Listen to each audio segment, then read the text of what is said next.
개인의 생에서 부양가족 인정되면 결과가 꽤 크게 달라집니다. 특히 변제금이 줄어드는 경우가 많아서 이 기준을 제대로 아는 게 중요합니다.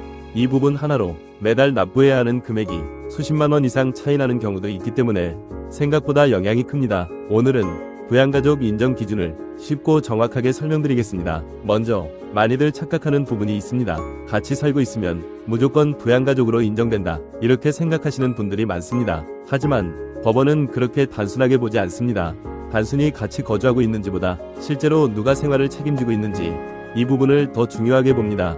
그래서 겉으로 보기에는 같이 살고 있어도 부양으로 인정되지 않는 경우도 있고, 반대로 같이 살지 않더라도 부양가족으로 인정되는 경우도 있습니다. 그럼 부양가족 인정 기준은 어떻게 볼까요? 핵심은 세 가지입니다. 첫 번째, 실제 생활비를 부담하고 있는지입니다. 이 부분이 가장 중요합니다. 같이 살고 있다고 하더라도 각자 생활비를 따로 쓰고 있다면 부양으로 보기 어렵습니다. 예를 들어 부모님과 함께 살고 있지만 식비나 생활비를 각자 부담하고 있다면 부양관계로 인정되지 않는 경우가 많습니다. 반대로 한 사람이 대부분의 생활비를 부담하고 있다면 부양가족으로 인정될 가능성이 높아집니다. 즉, 누가 실제로 돈을 쓰고 있는지가 핵심입니다.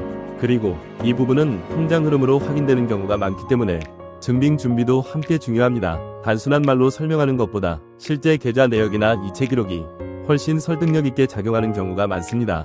두 번째, 소득이 있는지 여부입니다. 이 부분도 많이 놓치는 부분입니다. 부양 대상이 되는 사람이 소득이 있다면 부양가족으로 인정되기 어렵습니다. 예를 들어 부모님이 일정한 소득이 있다면 독립적으로 생활이 가능하다고 보기 때문에 부양으로 인정되지 않는 경우가 많습니다. 하지만 소득이 거의 없거나 고정적인 수입이 없는 경우에는 부양가족으로 인정될 가능성이 높아집니다. 특히 고령이거나 경제활동이 어려운 경우에는 이 부분이 더 중요하게 판단됩니다. 여기서 중요한 포인트는 단순히 소득이 있느냐 없느냐가 아니라 그 소득으로 실제 생활이 가능한 수준인지입니다.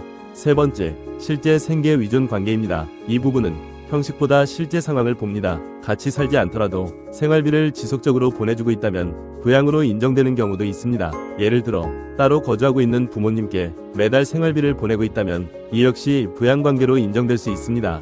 결국 중요한 것은 주소지가 아니라 실제 생활의 흐름입니다. 얼마를 보내고 있는지, 얼마나 지속적으로 보내고 있는지, 이런 부분이 함께 고려됩니다. 여기까지 보면 이런 생각이 들 수 있습니다. 그래서 부양가족 인정되면 뭐가 달라지냐? 이게 가장 중요한 부분입니다. 결론부터 말씀드리면 생활비 기준이 올라갑니다. 그만큼 내가 낼 수 있는 돈이 줄어들고 결과적으로 변제금이 낮아집니다. 같은 소득이라도 부양가족이 있느냐 없느냐에 따라 납부 금액이 크게 달라지는 이유가 바로 이 부분입니다. 실제로 체감 차이가 크게 나는 포인트입니다.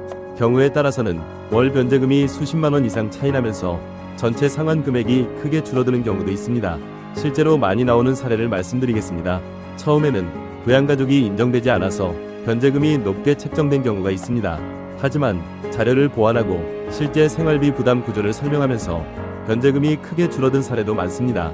이처럼 같은 상황이라도 어떻게 준비하느냐에 따라 결과가 달라질 수 있습니다. 특히 초기 서류 준비 단계에서 이 부분을 제대로 잡아두는 것이 중요합니다. 조금 더 현실적인 예를 들어보겠습니다. 부모님과 함께 살고 있지만 생활비를 각자 부담하고 있는 경우에는 부양으로 인정되지 않을 가능성이 높습니다. 반대로 소득이 없는 부모님의 생활비를 지속적으로 부담하고 있다면 부양가족으로 인정될 가능성이 높아집니다. 또 같이 살지 않더라도 정기적으로 일정 금액을 지원하고 있다면 이 역시 인정 가능성이 있습니다. 이처럼 겉으로 보이는 상황보다 실제 돈의 흐름이 더 중요합니다. 여기서 한 가지 더 중요한 부분이 있습니다. 부양가족은 단순히 숫자를 늘리는 개념이 아니라 생활 구조를 설명하는 과정입니다. 그래서 소득의 흐름과 지출의 구조를 함께 정리하는 것이 중요합니다. 예를 들어 생활비가 어떤 방식으로 사용되고 있는지, 통장 흐름이 어떻게 이어지고 있는지, 이런 부분이 명확하게 정리되어 있으면 인정 가능성이 높아질 수 있습니다. 반대로 이런 부분이 정리되어 있지 않으면 같이 살고 있어도 인정되지 않는 경우가 많습니다. 결국 중요한 것은 형식이 아니라 실제 생활의 흐름입니다. 또 한 가지 꼭 기억하셔야 할 부분이 있습니다.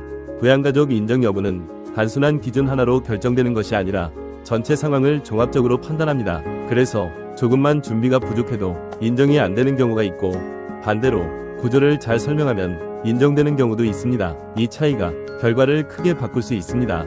실무적으로 보면 이 부분에서 결과가 갈리는 경우가 상당히 많습니다. 마지막으로 한 가지 더 강조드리겠습니다. 부양가족 인정 여부는 단순한 정보가 아니라 실제 결과에 직접 영향을 주는 요소입니다.